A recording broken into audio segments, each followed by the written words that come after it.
Hello বন্ধুরা, আসসালামু আলাইকুম। আশা করি যে যেখানে আছেন সকলেই ভালো আছেন। ওয়ানপ্লাস তাদের সবথেকে সস্তার ফোনটি লঞ্চ করে দিল। এই ফোনটি হলো ওয়ানপ্লাস নর্ড N20 SE। আর এই ফোনটি বর্তমানে বাংলাদেশে অফিসিয়াল এবং আনঅফিসিয়াল দুইভাবেই কিনতে পারবেন। আজকের ভিডিওতে আমরা এই ফোনটি সম্পর্কে আপনাদের ফুল ডিটেল জানিয়ে দেব। এই ফোনটির ভালো মন্দ সব দিক নিয়ে আলোচনা করব। আর ভিডিওর শেষে জানিয়ে দেব এই ফোনটি কোথা থেকে আপনি কিনতে পারবেন এবং এই ফোনটি যে দামে লঞ্চ হয়েছে এই দামে কি এই ফোনটি আপনার নেওয়া ঠিক হবে কিনা।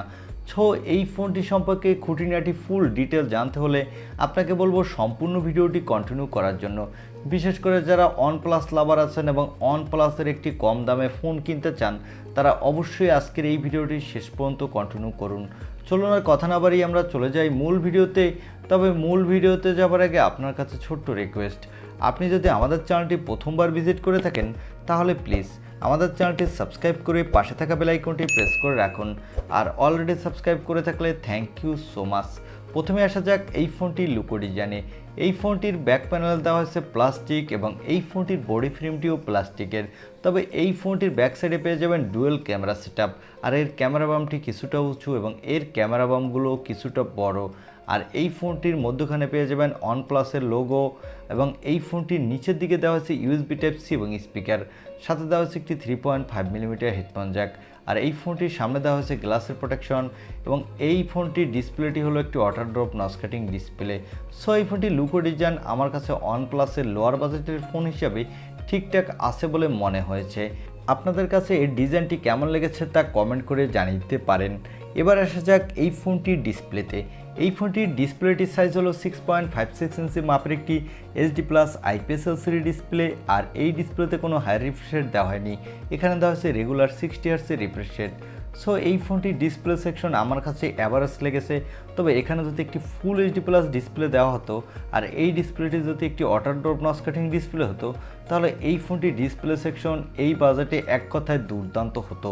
এবার আসা যাক এই ফোনটির ক্যামেরা সেটআপে। এই ফোনটির ব্যাক সাইডে পেয়ে যাবেন ডুয়েল ক্যামেরা সেটআপ, যার প্রাইমারি লেন্সটি হলো 50 মেগাপিক্সেলের। সাথে দেওয়া হচ্ছে 2 মেগাপিক্সেলের একটি ডেপথ সেন্সর। এই ফোনটির ব্যাক ক্যামেরা দিয়ে আপনি ফুল HD+ ভিডিও রেকর্ড করতে পারবেন, সাথে মোটামুটি ভালোই ফটোগ্রাফি তুলতে পারবেন বাজেট বিবেচনায়। আর এখানে দেওয়া হচ্ছে একটি 8 মেগাপিক্সেলের সেলফি ক্যামেরা। এই ক্যামেরাটিতেও আপনি ফুল HD+ ভিডিও রেকর্ড করতে পারবেন, সাথে মোটামুটি মানের সেলফি তুলতে পারবেন। এই ফোনটির পাওয়ারের কথা বলতে গেলে এখানে দেওয়া আছে মিডিয়াটেকের হেলিও G35 প্রসেসরটি। এই প্রসেসরটি একটি 12nm আর্কিটেক্টে বিল্ড এবং এই প্রসেসরটি দিয়ে কিন্তু আপনি PUBG, Free Fire, Call of Duty, Asphalt 9-এর মতো গেম প্লে করতে পারবেন। তবে কোনোভাবে হাই সেটিংসে প্লে করতে পারবেন না, সেক্ষেত্রে অনেকটা ল্যাগিং ইস্যু দেখা দিবে। আর এই ফোনটিতে আউট অফ দ্য বক্স পেয়ে যাবেন অ্যান্ড্রয়েড 12। এর ব্যাকএন্ডে দেওয়া হয়েছে অক্সিজেন OS 12.1। এই ফোনটিতে সিকিউরিটির জন্য দেওয়া হয়েছে সাইড মাউন্টেড ফিঙ্গারপ্রিন্ট সেন্সর। আর এই ফোনটিতে ব্যাটারির জন্য দেওয়া হয়েছে 5000 mAh একটি ব্যাটারি, সাথে দেওয়া হয়েছে 33 ওয়াটের একটি ফাস্ট চার্জার। এই ফোনটি দুটি কালার ভেরিয়েন্টে মার্কেটে পাবেন এবং এই ফোনটির ভালো বিষয় হলো এই ফোনটিতে দেওয়া হয়েছে extra dedicated micro SD card slot, যার ফলে আপনি আপনার ইচ্ছামতো স্টোরেজ বাড়িয়ে নিতে পারবেন। আর এই ফোনটি শুধু একটি RAM ভেরিয়েন্টে মার্কেটে লঞ্চ হয়েছে, এর বেস ভেরিয়েন্ট অর্থাৎ 464GB। এবারে জানিয়ে দেব এই ফোনটি কত দামে লঞ্চ হয়েছে এবং এই ফোনটি যে দামে লঞ্চ হয়েছে এই ফোনটি কি এই দামে আপনার কেনা ঠিক হবে কিনা। এই ফোনটির দাম রাখা হয়েছে 464GBর 18,990 টাকা এর অফিসিয়াল প্রাইস। তবে এই ফোনটি যদি আপনি আনঅফিসিয়ালভাবে কিনেন তাহলে 17,500 টাকায় কিনতে পারবেন। আমার মনে হয় এই ফোনটি এই বাজেটের মধ্যে আমাদের যথেষ্ট ভ্যালু ফর মানি প্রোভাইড করছে না।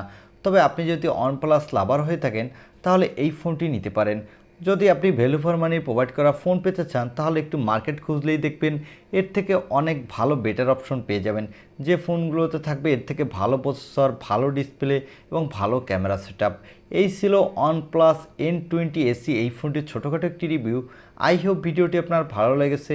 আর ভিডিওটি যদি ভালোই লেগে থাকে তাহলে অবশ্যই একটি লাইক দিয়ে আমাদের চ্যানেলটি সাবস্ক্রাইব করে পাশে থাকা বেল আইকনটি প্রেস করে রাখুন। দেখা হবে অন্য কোনো ভিডিওতে। আজকের মতো আল্লাহ হাফেজ।